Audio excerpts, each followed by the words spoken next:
Hello,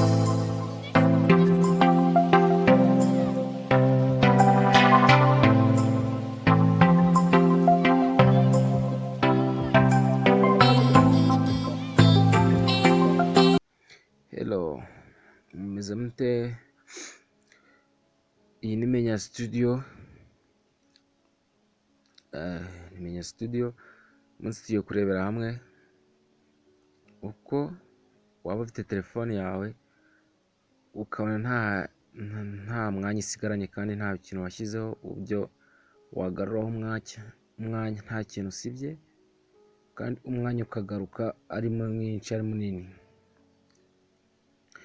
Kigomba no gukora subscribe kugira ngo video yose tujye dushyiraho ujye uyibona, kwibukana notification. Kadukomeze, uraza ujya muri setting, noneho then ujya hano handitse storage. urabona ntuze yacu ifite 9 tuze tukore turebe iyo turaza dusigarana. Wowe icyo ugomba kumakinga sure nuko wakoze subscribe, then video z'ubwenge ukajya uzibonera ku gihe. Dufite 9.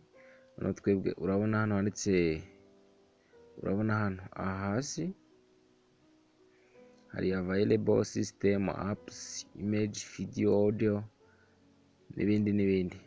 Nitwe tugiye guhita twihitiramo handitse application. Then urabona turiya tudomo 3 uragenda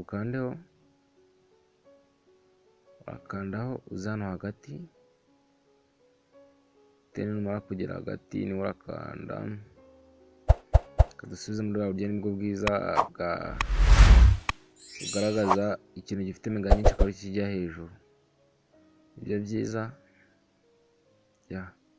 gutya. Urabona ko dufite application ifite ya Google Play Store service, ifite megabyte 800 kandi ndakeka izi megabyte urabona ni nyinshi. Urebe n'izi nazo ni nyinshi. Then katuze dutangire dukore step by step, nkwibutsa gukanda subscribe. Aka niko kanya gufata isegonda ugakanda subscribe, ukajya ubona video nziza zakugirira umumaro nuko wakorera amafaranga. Then katwikomereze, urahita ukanda clean all data. Then tukanda okay ngo allow this. Urabona naka ngaka urakanda kuri application, then ukande okay. Then urabona ukimara kubikora biriya, urabona application bikozeho ntizirenze zingahe. Dufite 9 dusigaranye 8. Urumva bikoze kuri application nyinshi, ni kubona megabyte nyinshi. Ngo telefone yawe ushobora kuba yuzura nta kintu washyizeho, cyangwa niyo cyaba kiriho. Bino bigomba kumakinga sure ko wabikoze. Urabona ko dize twiyongera tugira giga 190. Ikigomba no kumakinga sure ko wakoze subscribe. Thanks for watching time.